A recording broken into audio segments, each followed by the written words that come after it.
y'all's audios will be like recorded. So after this, you'll stick around. Essentially, it. Oh God, we're live Oh right yeah, now. there's a new button.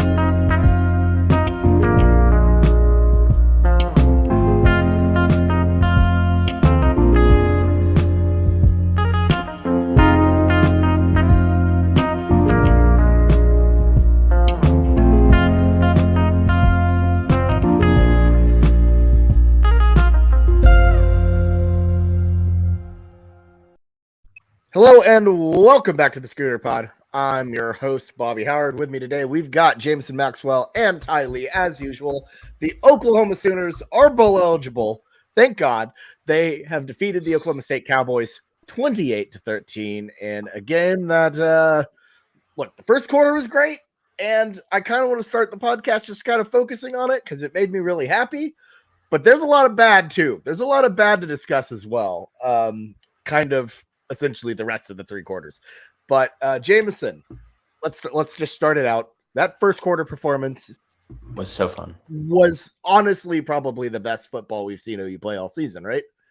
There's no doubt about it. That was one of those like in the stands, jumping up and laughing. I was not much laughing as much as I was cheering. It was honestly so much fun. And my thought process on it, I was like, thank God we come out and we punch them in the face right at the beginning because, all the recruits that are there, they just stop watching the game after the first couple of quarters and go do their little meetings and little locker room stuff. And that first quarter is the most important one to go out and show out. And for all the recruits that were there, which are a lot, which I'll hit up in a little bit, was a big, big deal. So even though the second, third, and fourth quarter was really disappointing, I think that first quarter was the best one to do well in.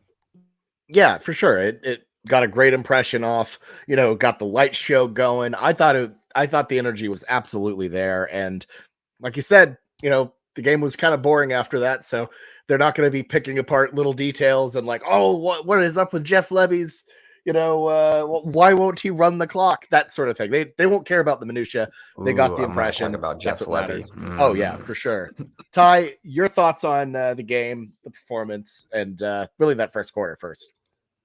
Yeah, I echo Jameson's points on, especially for recruiting and a lot of other stuff. It's really important to get that just big shots in early. No matter how the game turns out, it's really important. When you have people in their seats paying attention.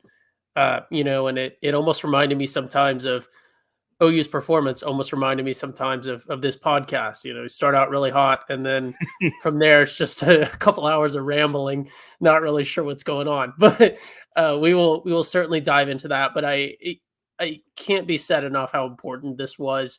It would have been absolutely devastating for us to lose to Oklahoma State, especially considering how we lost to Texas. These rivalry games, like we talked about, are important, absolute. And I'm not trying to talk down on them. I'm known to be kind of a Cowboy. I like the Cowboys. I don't want to see the Cowboys doing bad. I want to see them winning every game that they're playing that's not against OU.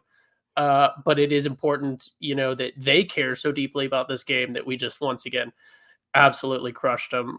Drake Stoops with more Bedlam wins than Mike Gundy is a tremendous stat. That is very true. That is a factual stat for sure.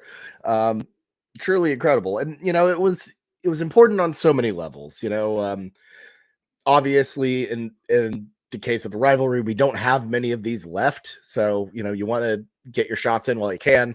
You want to avenge, kind of that kind of crappy loss last year. You don't want OSU to get on a streak because, Jameson, you and I remember, the early 2000s when OSU won back-to-back. That was horrible. So you kind of don't want that to happen. And to just go out and just blitz them from the get-go. First three drives like it's nothing, incredible. And a great defensive performance as well. Spencer Sanders looked awful in that first quarter. Absolutely. He looked awful for the majority of the game, too. That's one thing that we can kind of hit in. Like, obviously, he kind of picked apart some of our defense with his running ability and found some open wide receivers. But compared to what we've seen for the early part of the season, man, felt really, really good. 4 interceptions, which was big for like I'm going to keep talking about recruiting because everyone's going to say like, oh, I'm so glad OU's bowl eligible. I'm so glad we got 6 wins, yada, yada. I don't care about that. You think I care about this participation trophy that the Liberty Bowl is going to give us if we win in a couple games? Like, I don't care about that. I care about the future right now. And I think that having a pretty big defensive back commit in town, Peyton Bowen, getting 4 interceptions off Spencer Sanders, big deal. And I think our defensive line actually showing a shed of some pressure that I saw this game was a pretty big deal for David Hicks, a guy that I guarantee you every single one of the other recruits was showing on his phone like, oh, you want to look at this UMass game that Texas A&M are doing right now? It's still 10-3 and nobody's there. Like, it had to be that the whole trip. I guarantee it. And he's a kid. Obviously, that's going to make an impression on him. Yeah, for sure. And it's one of those things where, again, when you're a kid, when you're young, you're kind of looking at things and, short term, quickest thing most recently is the most important thing. So it was very important that when A&M's down, when they're struggling, when they're, a team, UMass, by the way, who we've trashed on the weekend spread quite a bit, it's unreal. So that A&M performance is a whole different, story. But, to go out, really show out that way, especially, like you said, on defense. And look, we've said this all year. OU's defensive line does great whenever they're running up against a bad O-line. And Oklahoma State's O-line, is absolutely just, they're injury riddled. They are not very good right now. And OU took advantage and made life absolute hell for him. For first drive, three and out. Second drive, first play pick, just essentially one of those interception punt situations. Then another pick. Another 3 and out for OSU, another punt, and then another pick. 3 picks in 1 quarter. Unreal stuff for sure. Yeah, the turnovers were a big thing, obviously early in the game. When you look at Mike Gundy's post-game press conference, that was the very first thing that he hit on.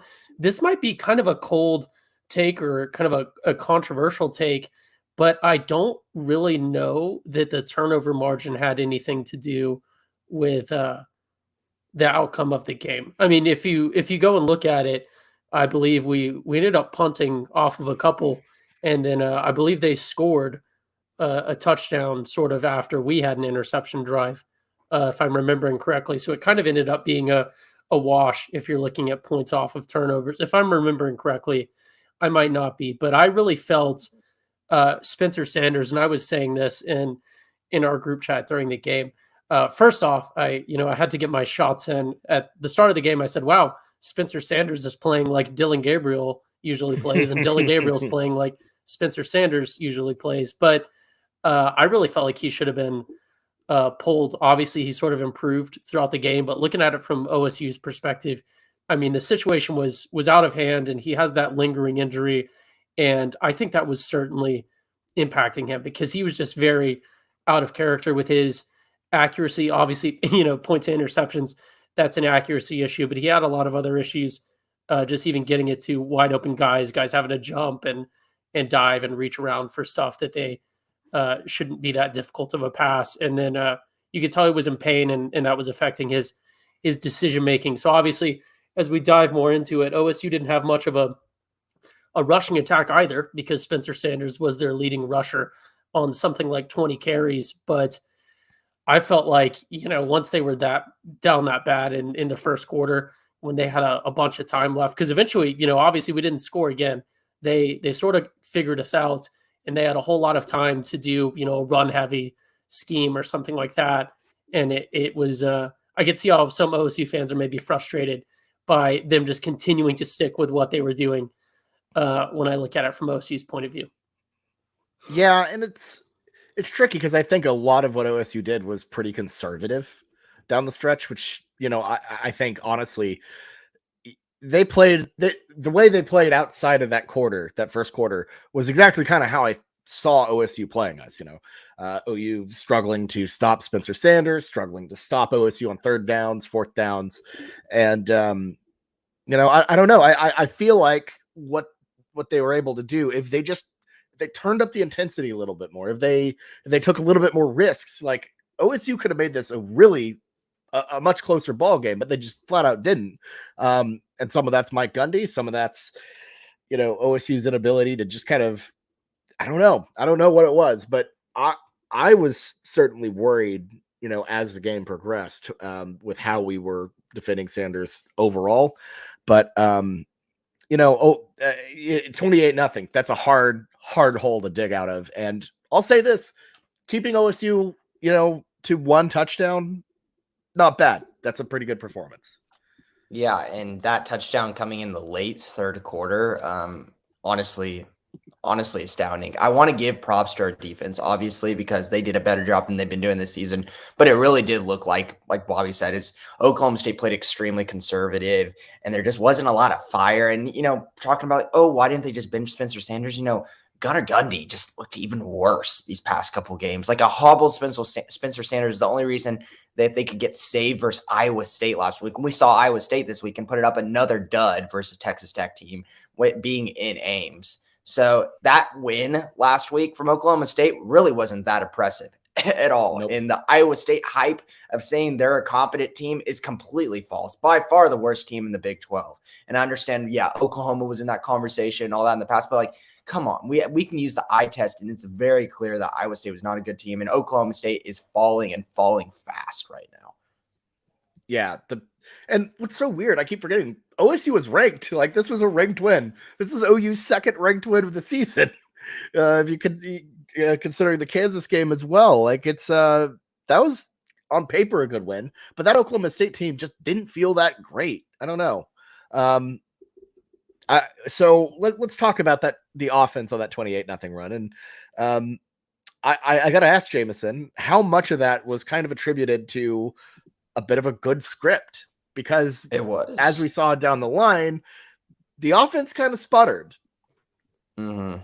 That's absolutely it. You could tell that Jeff Levy was aggressive and he wanted to go out and punch him in the face, and they did. And we've seen the OU offense at home. It seems like in this first, part of the game, like Jeff Levy calls some things up and things go well. We get some big plays. Drake Stoops, hell of a game. Absolutely hell of a game. That man has absolute stick-em for hands. It's unbelievable. We've been talking about that his whole career at OU, how good his hands are. And once again, just keeps making these diving catches. But you got to give it up to Jeff Levy for the first quarter because he had a good game plan. But then he let his foot off the gas, and that's just not what you need to do. We need to continue to drive OSU into the dirt. We need to run the ball and give the ball to our best player in Eric Gray. There's no excuse that Dylan Gabriel should have double the throws than Eric Gray has to rushing. That just does not make sense for me in a game that you're already up 28-0 in the first quarter. Eric Gray should have been a workhorse and gotten up to 30 carries in this game. And you're saying 20 carries is pretty good for a running back. I want to see Eric Gray get a lot of carries if we are already up that big. Well, he's the best player on the team, arguably. And it's not even a conversation with it either. No, it's not. And when you're up 28-0, OSU is not doing anything on offense. The amount of 3-and-outs where they burned like barely a minute was pretty unacceptable. Shall we talk about our third down efficiency for the second week in a row and how embarrassing that is, Bobby? Like, legitimately, and I know Ty talked about it all last week. 1 for 14 from third down this week. After what we did last week, was it 1 of 11? Was that right? Yeah, something like that. It sounds correct. Absolutely awful. Ty, I want you to tee off on this. What do you think? Well, so it was such a polarizing. Polarizing is probably not the correct term. It was such a polarized offensive performance from OU, especially when you look at the third downs, because you look at the first quarter performance and we were just never getting to third down because everything was working. And then we got later on in the game, and when you really look at it, not much was working. And I do attribute some of that to, like Jameson touched on, we weren't adjusting. I did not like, same thing that you just pointed out. I did not like how our play calling continued to be trying to do mid-range, especially pass plays, something that Dylan Gabriel does not thrive in, I think, because of his height. All jokes aside about him, you see it echoed across the media. He is fairly decent for a college quarterback, not Heisman level, but he's fairly decent for a college quarterback at deep balls. Some people can argue that, but I would argue that Mims has sort of hurt his stats there a little bit this year. And he is really solid on short stuff. So, stuff at or behind the line of scrimmage, maybe out to like a quick slant out to like 5 yards or something, or a quick out. But that mid-range stuff, I think mostly because of his height, he really struggles in. And we continued to call that, and that did bother me. But the third down efficiency is certainly a stat that I think is pretty indicative of your total offensive performance. And you have to sort of read into the tea leaves there a little bit. But when I think about third down efficiency, I think about really two things. And there are two things that lead into offensive success, period. And it's not specific to coaching. It's not specific to players, but third downs, in my opinion, come down to, can you be clutch? Can you perform when you need to on those single plays that you need to convert? Obviously, that ties in a fourth down as well. But more importantly, and we talk about this with how coaching really impacts the players, can you set yourself up in a position to succeed? Because you shouldn't have to be being clutch all the time. That probably grammatically didn't make a lot of sense. But it's like we talk about with the coaching. You can blame the players all you want, but at the end of the day, it's up to the coaches to best employ their talent how they have it. And this is one of the criticisms of this offense. I think I disagree with Jameson on this, but I think that Levy is a pretty good play caller. I think he's actually an excellent play caller. I like his play calls. I don't like his play calls adjusted for the talent that we have. He doesn't adjust what he's doing to the level of skill that we have. He's calling play calls that would be brilliant if we had a Heisman quarterback. And again, this is not a bit, but we're not adjusting our play calling to the talent that we have, and that's a major issue. And when I read into third downs, that's something that I read into. Are we putting ourselves in that third and short position, whether it be by play calling or whatever else? So the third down efficiency certainly, I think, is indicative of a lot more issues with this team, but I don't think it's going to hurt us next week, and hopefully it doesn't hurt us in the bowl, and we have a long time to correct this in the next years. Well, I feel like it really hurt game control in some ways, because this game should have been really done and dusted. It was too close for comfort, even though if you told me when we entered that game, OU's going to win 28-13, I'd be thrilled over the moon. But the time of possession OSU held was frustrating. I believe the differential minutes, I believe. Yeah, 38 minutes of game time compared to our 22. That's not great. And it against a more competent team, I think that could have really hurt OU. I think it really could have hurt them, but Oklahoma State's offense was tepid at best. And we gave them a lot of opportunities. They had a lot of opportunities to score and make this a game, because OU wasn't doing anything on offense. They weren't keeping the ball away from their offense. But the thing is, OSU's offense was so incapable of really, really striking any major difference that it, I guess, didn't matter in the end. But it's frustrating. As Jameson was talking, you have to have more gray carries, but also, as people have mentioned in the comments, Javonte Barnes had a great game. He only had 6 carries, but he made an impact in those 6 carries, 59 yards. So it's tricky when you have a good, stable running backs that are playing well, and you just got to change focus. It felt like, in a way, he was trying to, I don't know, maybe intentionally try to. Obviously, Dylan Gabriel isn't anywhere near the Heisman competition at all, but it was like, yeah, let's see if we can rack up some numbers with our quarterback, because that sounds more fun. Yeah, and the problem was, I think a lot of these third downs were like third and mediums, like 3rd and 5, 3rd and 6. Maybe we had a couple that were the 3rd and 1, 3rd and 2, and we got stuff. But the majority of them are, we had like a 3 or 4 yard run, then an incomplete pass, and then we're stuck on 3rd and medium. And medium, like Ty said, is not Dylan Gabriel's forte. And a lot of the time on 3rd down, what I've kind of noticed these past 2 weeks is 3rd down isn't as cookie cutter as your 1st and 2nd down. Usually the 1st and 2nd down, you can script it. I know I'm going to throw it to this guy in this route, and if it doesn't work, oh well. 3rd down is things break down a lot quicker. The pass rush is coming because it's a obvious passing down. And sometimes that first route isn't going to be there. And we've seen time and time again this season that Dillon Gabriel does not do, one, well with pressure, and two, whenever the play breaks down, his first option is gone.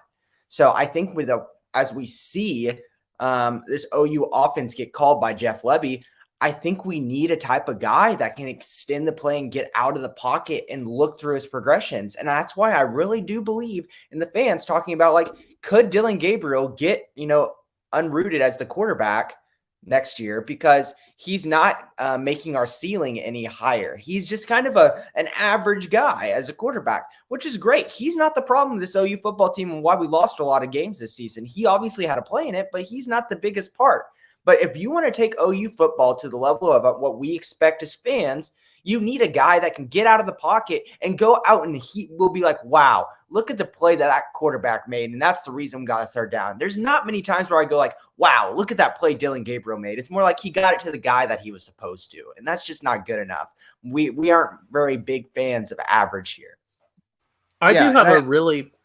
Go ahead, Ty, you got it. Just real quick, I have a really interesting point, I think, Jameson, that is a good little cherry on top to the point that you just made with Dillon Gabriel. I don't recall what quarter, but in this game, I don't know how apparent it was in person, but on TV, he had one play where he was all but sacked and ended up doing like a spin move, put a hand on the ground, had the ball, and did some sort of Sooner magic escape from the pressure and from the sack, and then rolled out on the move and then just sort of threw it away out of bounds. And it was profound to me because I was very impressed by his ability to escape. It's not something that I saw from Dillon Gabriel any other time in his performances at OU, but ultimately it just led to him putting himself in a position to throw it away and not lose us yards. And that was one of those plays. That's rare. Yeah. Well, that's the thing though. When I think of OU quarterbacks, and this is, we're spoiled a little bit, I put Jalen Hurts, Kyler Murray, Baker Mayfield in that position, or Sam Bradford. I can continue to name people, and they roll out and they find a touchdown there, or they find a first down there, or something else. And I know that we have the receiver talent to do that. Was it open on that specific play? I don't recall. Probably not. But it was really profound to me that I saw this moment of super excitement, and I was super excited about my quarterback just being able to escape pressure in what was ultimately a very inconsequential down, just to be able to throw it out. And I think that really encapsulates the Dillon Gabriel performance. He's not bad. He's just, I think he's at 100% development of where he's going. And he's sort of reached his ceiling. And I think we're going to take unfortunately, I think we're going to take a step backwards next year when it comes to receivers. We'll see how the depth chart pans out. And obviously we're retaining some really solid guys, but I think this receiver core that we have this year is going to be a step ahead of what we're going to have next year. Obviously there's some other things that can change that. People always emerge, but yeah, it's going to be tough. But I will say, in terms of Gabriel, he is who he is. He's not going to, he's relatively unremarkable, but he'll get the job done, kind of. But thankfully, we have a guy next in line. People are talking about him in the chat. Jackson Arnold from Denton Geyer absolutely had himself a night on Friday from what I've seen. And I'm excited because he can really make things happen with his legs. He seems like that kind of dynamic quarterback that we've been talking about OU really needing down the line. Jameson, what do you think about it? Yeah, not to get too into Cruden corner, but he's closer to Matt Corral, a guy that we saw do really well in the Lebby system. And even with Matt Corral, we saw a lot of the things we're continuing to see where it's like there's just a slant route and you immediately throw it to the first guy. You don't really go through too many progressions. But as soon as Jackson Arnold can get out of the pocket and be athletic and be confident, which is a huge, huge thing in a quarterback that he has plenty of, he can go and extend the play and make the play and let the wide receivers finish their routes and come back to the ball and see what can happen. So yes, obviously I think Jackson Arnold is a fun conversation.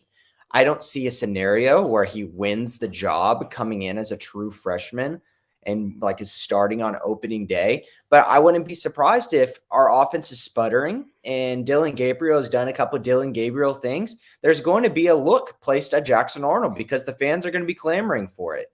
And we've seen it this season. People there's there's going to be trial and error in terms of the backups. We saw it on defense. Like, we went all the way down to the brand new true freshmen getting as much run and play just to see if they can play. And now our Mason Thomas is pretty much one of the solidified pass rushers on this team because of it. Yeah. And I like the willingness to try out, freshmen, younger players, especially with how turnover is. And, obviously it's a recruiting pitch. I think that's something that's exciting for young players, is the ability to come in and make an impact early, especially in the era of the transfer portal, where, and like I was saying about kids, they want instant gratification. They want to do things as quick as they can. And it's tricky to be like, hey, you're gonna have to wait 2 years before you can play. Red shirts are something that's a very hard sell nowadays. Here's an important point I like to hit on too, and a lot of the times this is used against us, but to your point that you just made, both you guys, about getting young players playtime, I think getting young players playtime is so important. But it's so important on the psychological side. Here we go, diving into sports psychology again. But I have what I personally refer to as, someone out there may have a better term, but what I personally refer to as like the highlight reel factor. So if you get a young player and he gets to go out there and get some play time, and it's in garbage time against like Montana State, that is Montana cool. State's a pretty good team. Okay, well, yeah, so day. maybe actual Montana then, because I guess they lost pretty bad to Montana State. But against an opponent that is not at your level, clearly, the stadium is emptied out. No, everyone's at the bars or back at their house. No one's really on TV. And deep down, even if you do something cool, it's against some school that's not at your level and probably their second string people.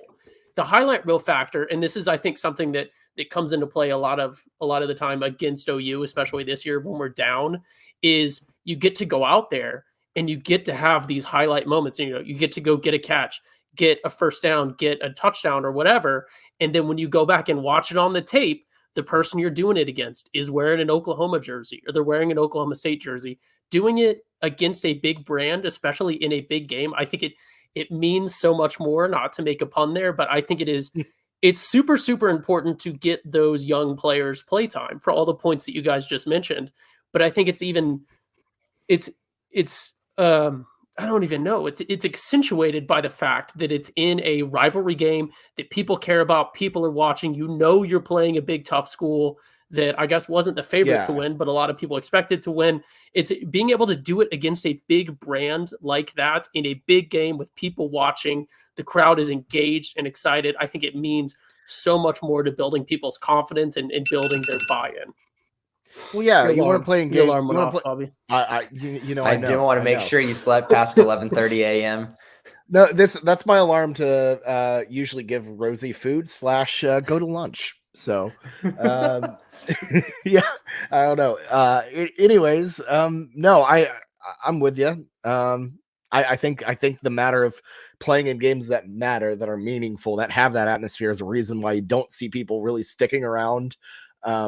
Like the West Coast, for example. No one wants to play at Stanford where there are 4 people in the crowd. People want to play in big games that matter, games that make you feel like you're in a big game. And I think that's something that matters for sure. Before we move on to kind of couple notes people have been bringing up, receivers, bit iffy. Farouk had a couple bad drops, and a lot of people are kind of calling for, hey, what are we going to do with the receiving coach? Because, I don't know, Jameson. I don't think our current situation is going to work. And, frankly, it was an emergency situation in the first place. Yeah, LaDamian Washington's a good guy. It seems like in terms of like the recruiting and his overall, respect value, it seemed like he's been holding the ship pretty well. We didn't lose any of our wide receiver commits, as we know right now. Obviously, Anthony Evans, we're still in the danger zone with him visiting Georgia and not making it into the Bedlam trip this weekend. But something needs to be changed, because obviously LaDamian Washington doesn't have a lot of that kind of scheming history in terms of being a wide receiver coach. So like I've seen in the chat, like Malcolm Kelly, obviously a big time fit. And I would think he'd want to come to Oklahoma. And then I think we did. I think it came out like we did try to get him at the last second, right after the Cale Gundy thing. And it was just too last second. You can't come over and shift yourself into this kind of huge position with that little preparation. It's a very risky move, but Malcolm Kelly knows that the job's going to be available at the end of the season as well. It makes sense what we've done with DeMarco Murray and how that's worked out, especially from the notoriety and recruitment side of things, having another former OU player at a position group on the offense. And this isn't just your ordinary, just Malcolm Kelly. He played at OU and we'll go in and plug in and have fun. Like, this dude has been doing really, really damn well on the college football scheme right now. And at TCU, I would not be surprised at all if we are in heavy talks with Malcolm Kelly at the end of the season. Well, yeah, I mean, look what he's done with Quentin Johnson. It's unreal. And also, Quentin Johnson, a top 10 draft pick. Golly. It's unreal. It's unreal. And then, obviously he would be added to a list of guys like, Joe John Finley, obviously, I feel like has done a pretty solid job at tight ends as well. And, hey, technically Jeff Lebby went to OU. So I think that atmosphere is kind of a fun situation. I think it helps to have guys at your alma mater that are actually good because they'll stick around. They care a little bit more. But let's pivot to game balls real quick. Just kind of dish a couple out. It's been a couple weeks since we've had to do this, so I think it's worth to do that. So Jameson, kick us off here. Offensive game ball. Who'd you got? No doubt, it's Drake Stoops. There's zero doubt in my mind. I think he just had an electric game, made many big catches, and obviously that touchdown in the corner of the end zone, stick him for hands. Great game with it being, was it senior day? I'm pretty sure it's senior day, and he was out there on the field with Bob and his family, and that was cool to see. So you got to give it to a senior. You got to give it to a big time performer. I think no doubt in my mind, it's Drake. And I will say, even though he probably has a COVID year, him coming out for senior day, I don't know. He's probably not coming back. Usually that is a sign that they're leaving. You've seen that where non-seniors who are going to the draft do that as well. So, Ty, I'll let you go next. Is it also Drake Stoops for you? It's okay. It's okay to copy offensively, I have to go Drake Stoops. And I do want to point out, again, echo everything that Jameson said. I do want to point out Drake Stoops made an impressive touchdown catch when the game was tied, when it was 0-0. He started it. Obviously, the situation. Well, so no, I'm not trying to make a joke. Like, obviously, OSU was in bad shape. The situation was already very imbalanced and they were not prepared for what was coming. But when the situation was uncertain, right? Because we all went into, I know that someone can say that they weren't worried. I'm sure there were OU fans that weren't worried going into this one. I was worried going into this one. I told you guys in our group text, and I wanted to bring it up on the podcast. If you had told me that the Bedlam game would be 28-0 at the end of the first quarter, I legitimately would not have even turned on the game, because I would have known that it would have been OSU that was up 28-0 on us. So that touchdown, I think he had obviously had an all-time game, but that touchdown was very important because it is the spark that started the fire for the first quarter. So Drake Stoops with that cherry on top. 100%. Yeah. And I got to say, by the way, got to give props to the crowd. They were rocking. They were all behind the team. Student section was great. It was a really good atmosphere.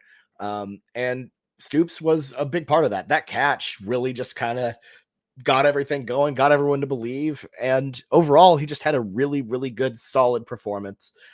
It's Drake Stoops, easy on offense for all the reasons everyone highlighted. And yeah, he was just really, really, really good.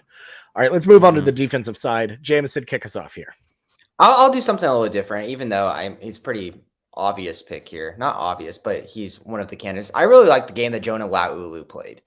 He's not one of our big star players, but I think he was involved a lot throughout the defense. I saw him getting good pressure. He got a half sack, obviously got that interception where he was in the right place within the zone as a defensive lineman, coming way out of your comfort zone and getting that deflection off into, he was rumbling down the field. I was really excited to see that.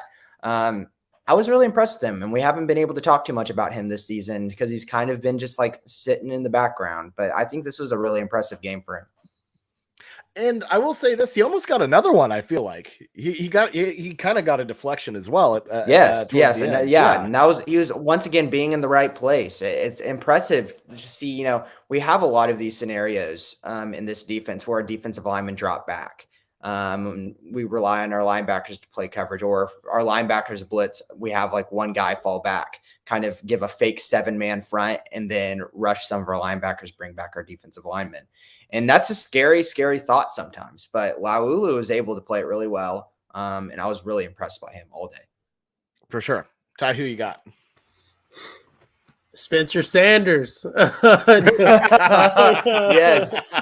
Yes. I am, but that's a good, Mike Gundy. That's a little teaser, but I am going to go different because I think we're sort of, obviously we're reaching a point where the season is sort of starting to wrap up, and touching on a guy that is also probably leaving.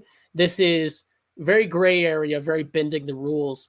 But I'm going to go ahead. Obviously, there's a ton of people to recognize, and it's almost a crime to name the person that I'm going to name.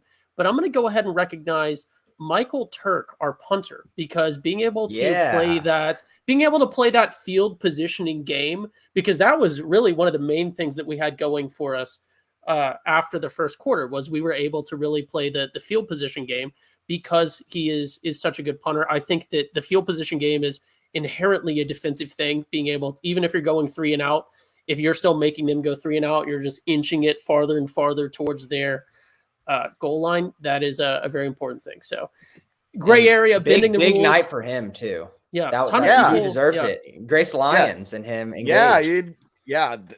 A massive dub for Michael Turk. Honestly, he had like 1 billion punts, and most of them were really good. Like pretty much all of them were. He had one that was really uncharacteristic towards the end for whatever reason, but I believe he had one that was pretty hefty early on. So it's one of those things where it's like you don't want to see him punt 11 times, but at least he is punting well 11 times. So. Yeah, he had a 67 was his long, which is pretty good for this level.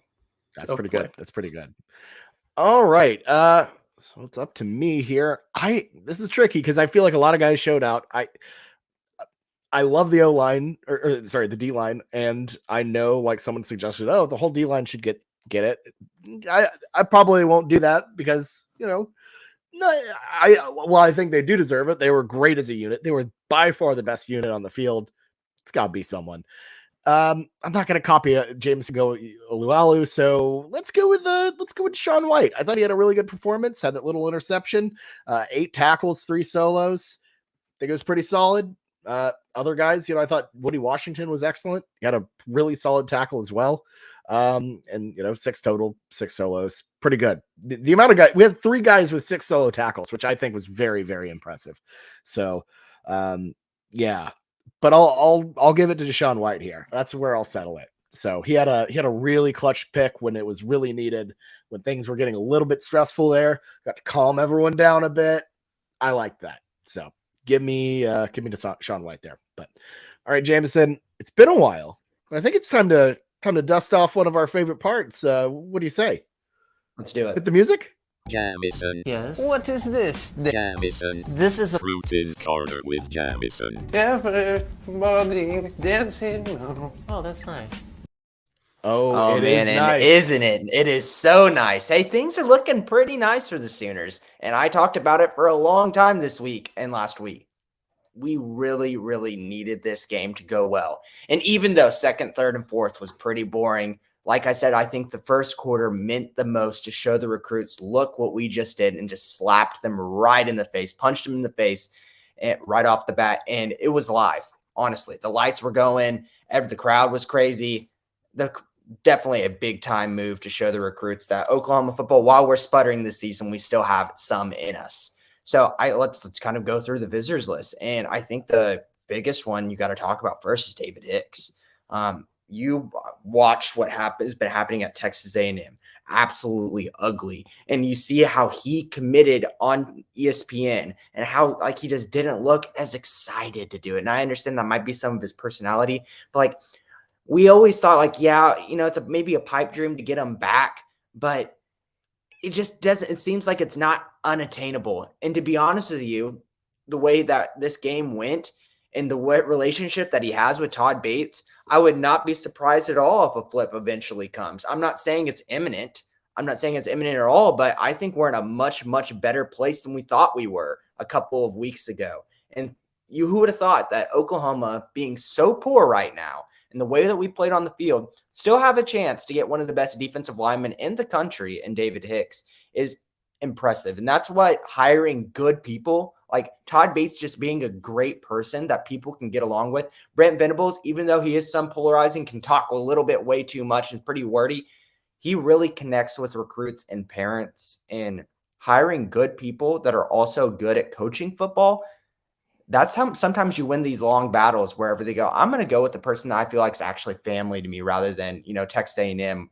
I don't know how Hez feel there, but Todd, what do you think about this? What do you think? But no, just before you continue, I do have to point out I just love when and this is a jab at all of us. I love when a podcast host refers to someone as maybe a little bit too wordy.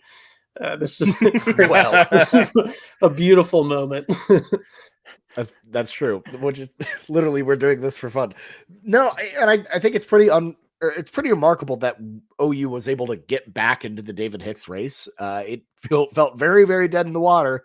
Obviously when he committed to Texas A&M, but hey, things have looked up. So getting a guy like him would be massive, especially with the Vasic decommitment, and everything we've said about him in the past holds true. It would be really, really a big flip, for sure. Anything on Bowen, maybe? Yeah, Bowen once again comes, and obviously really close friends with Jackson Arnold. His girlfriend's coming to OU, and it reminds me a little bit, it's hard to not make parallels with the Billy Bowman situation. Girlfriend coming in, and then we can flip him at the end, where we always kind of felt like we had a pretty good chance with him. And Notre Dame had a really good game this weekend, but going off all the way to Notre Dame, they're a good program, but being a long distance with your girlfriend and also being able to stay close to home and, with your friends as well, like we're checking a lot more boxes than Notre Dame can. And it just seems like it's a matter of time before he decommits from Notre Dame. I don't think anyone in the Notre Dame camp feels confident that they're keeping him. I think it's just once you decommit from them, you don't want to have to deal with all of that, all of the bad that comes from it afterwards. So I'm guessing he's just kind of delaying it, being a little bit of a procrastinator, but it should come anytime now. Like, it's almost December, guys. Like, we're almost to early signing day. Like, things are going to start getting fast really quick. And I wouldn't be surprised in the next couple of weeks we start seeing Peyton Bowen getting ready to decommit and go, probably my guess, to Oklahoma. I feel pretty confident about Peyton Bowen. Yeah, I mean, he would be such a huge, huge get, and we've been big on him for a while. We've seen this. It's been a flip that we've kind of seen coming for several months, and sometimes good, sometimes bad, up and down, but be a pretty damn good commit as well. This class is shaping up great. Let's rapid fire kind of through some of the other people that visited. A big name that, to be honest with you, I wouldn't be surprised just from like what Miguel Chavis is tweeting last night with his little cryptic gif. I wouldn't be surprised if Taylor Wine, defensive end, kind of our Colton Vasic replacement, our diamond in the rough that we found a couple weeks ago and offered, ends up committing. We were going through allegedly the staff was going through and doing talent evaluations for new offers. And we found this kid from Tennessee. He's a defensive end. He's got good size, good speed, and get after the quarterback. And he didn't have any big Power 5 offers. And we were like, okay. And we were the first big Power 5 team to get in on it. And since then, like all kinds of really big schools, like I think USC offered him maybe an hour or two after we did. It seems like all these other people started showing up to the party, but it seems like he really likes OU. He's developed a close relationship. He was in this weekend on an unofficial visit as well, I'm pretty sure. So I wouldn't be surprised at all if we can get him committed here pretty soon. I would not be surprised at all. We got a couple of other guys that I want to talk about that made it in that I think are just significant. I think getting PJ Adebawore in even though like there's some people worried about him in Ohio State, him coming out publicly and saying like I'm committed to OU and I'm solid. And then him coming to this Bedlam game, I think is a really, really big deal. And obviously I think that other than Jackson Arnold, by far the most important recruit that we have in this recruiting class, I think getting him was a really big deal. And then another big name that not many people have been thinking about recently, we've kind of moved away from him and we might be moving back, is like a guy named Miles Tease. We had his big brother back in the day, and now he is in actually Miles Tease. It's Micah Tease. Miles is the big brother. Micah Tease is the little brother. So Micah Tease out of Tulsa. And we've been recruiting him as an athlete, and he kind of made it in at the last second to this trip. So that's another name to keep in the back of your mind, especially moving towards early signing day. Absolutely. It is coming up, and I'm sure you're pumped for early signing day. Do some pods on that because we're about to be in the off season where look, at least last off season we had a lot of hopium, a lot of excitement about Venables. Now maybe we don't really have as much content to power us through. So anything is a good thing for sure. But look, we're not at the off season yet. We have one more regular season game at Texas Tech, the Sooners traveling to Lubbock to take on Cactus Gang. And look, this game felt a lot more tense before yesterday. If it meant this being, for example, the only way to get in bowl eligible, it would have been tough. But now I feel like it's a little freed up. This is a 6:00 game. It's a night game. They'll probably be pretty excited down there. So I don't know. Ty, your first impressions on this Texas Tech game? They've been a little bit hot. They've been pretty good. What do you think? Yeah, I don't think they have. I mean, I guess they've been good for Texas Tech. I mean, you look at Texas Tech and they get super hyped up about like 6-6 seasons and stuff. While Jameson was doing the recruiting corner, I made this. It's a cactus. And it says kick their butt with a Tech logo. And he's got the X's for the eyes, like a cartoon. That's impressive. As you can see, the cactus is dead. Yeah, so I guess we'll gift this to Blake. Maybe he would enjoy. Oh putting man, this up in his apartment. But yeah, I'm not necessarily worried about it, and that was my stance going into Bedlam when I was very concerned about us maybe losing. I understand people have their opinions about going to play in Lubbock. I don't even know where Lubbock is, which is how I know it's not a tough place to play, because I at least kind of know where Death Valley is, and that's not even a tough place to play. So I'm not super worried about it. Obviously, we're going to dive into maybe a little bit more details here in a second, but overall, I am not concerned, and I think there is super high potential that we win this one and get 7 wins, and then hopefully get a good bowl matchup. And I think ultimately, if we finish, not to put the cart ahead of the horse, and knock on wood, but I think there's high potential that if we end up with an 8-5 record at the end of the year, it's not necessarily as bad as it felt at sometimes. I would agree with that. I don't think an 8-5 would be like the end of the world. It's just a bad season, which OU's had a couple of, and I think salvaging that would be huge. And in order to get there, you got to go to Lubbock and get a really tough road win, something that OU hasn't really been great at this year. Only road wins so far, I guess, have been Iowa State and Nebraska.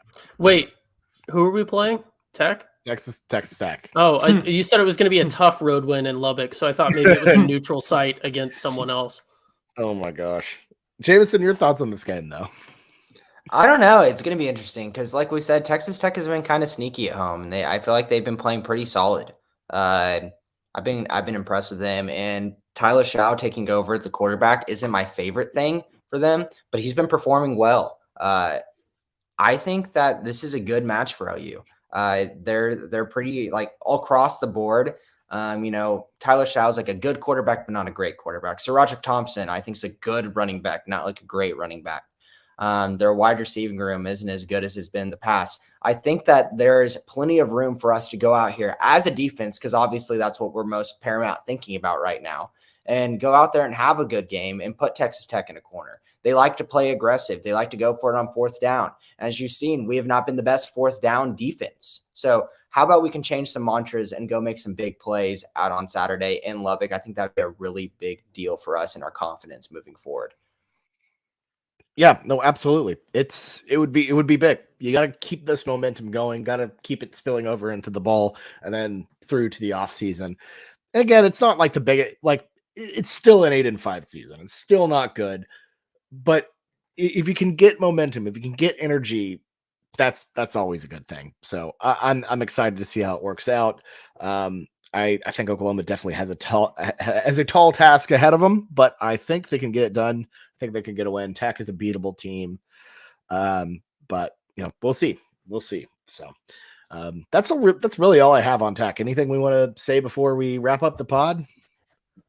No, I think that honestly, Oklahoma in this game, even though it was ugly and we have a lot of recency bias, and from the second and third, fourth quarter, I think we should be happy as Sooner fans. We're going to always try to find things to nitpick, and that's just how we are. And that's kind of just how humans are in general. We're always trying to see what is a way we can get a little bit better.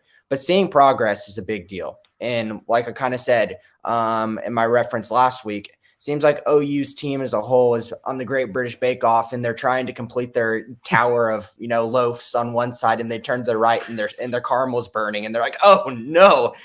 It seemed like the kitchen, for the most part, was a little bit more tame on Saturday, even though there was some weaknesses. There wasn't absolute egregious things that we were just really had to go after in this podcast. So I'm pretty happy, and I'm really excited to see what happens in Lubbock this weekend. If this OU season is the Great British Bake Off, is this Taco Week? Oh no, it's Taco Week. It's Taco Week. Oh no. Oh God. Ty, your final thoughts on the pod. God, I'm not familiar. Yeah, I'm not familiar with the show, but if I had to compare this to cooking, it's almost like we have just been terrible at making every single dish. Like we can't even make a grilled cheese. But then at one random point, we just make like the best souffle that's ever been seen.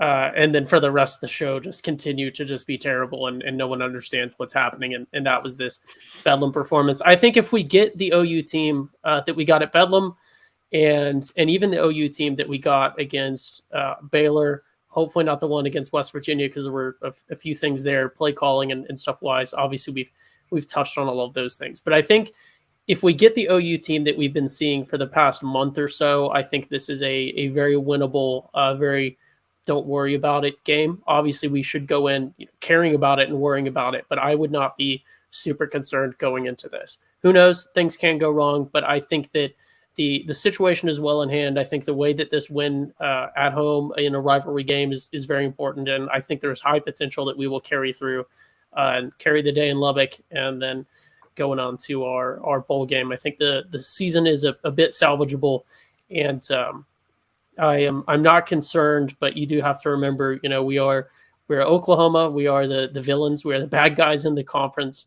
and it is a down year, and everyone is looking to get their kick in on us and give us their best shot. So we are always going to see the best of our opponents, especially when it comes down to the final week of the year. I guess Texas Tech is our big in-state rival since we're playing them on rivalry weekend. So I guess so. Hey, Texas Tech has not beaten Oklahoma in Lubbock since 2009, and has not beaten Oklahoma overall, I believe, since 2011.